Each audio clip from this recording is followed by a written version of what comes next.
আবারও রাস্তায় গাড়ি দাঁড় করিয়ে টাকা তুলছিল সিভিক পুলিশ। টাকা না দেওয়ায় গাড়ি চালকের ওপর চড়াও হয় সে। তখনও সামনে দাঁড়িয়ে ছিল ডিউটিরত পুলিশ অফিসার। তুমি সিভিক হয়ে আমায় মারতে আসবে? অফিসার ওখানে দাঁড়িয়ে দাঁড়িয়ে কথা বলবে, সিভিক হয়ে মারতে আসবে? হ্যাঁ, সিভিক হয়ে মারতে আসবে? সিভিক হয়ে গায়ে হাত দিতে আসবে কেন? ঘটনা রানীগঞ্জ থানার রানীশাহের মোড়ে।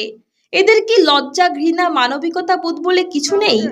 এই সিভিক পুলিশের জন্য বদনাম হচ্ছে গোটা পুলিশ ডিপার্টমেন্টের।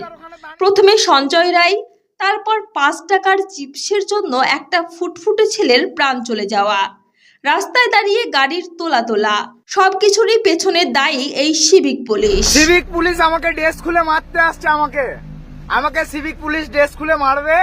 হ্যাঁ, ও বলছে আমি এখন পাবলিক।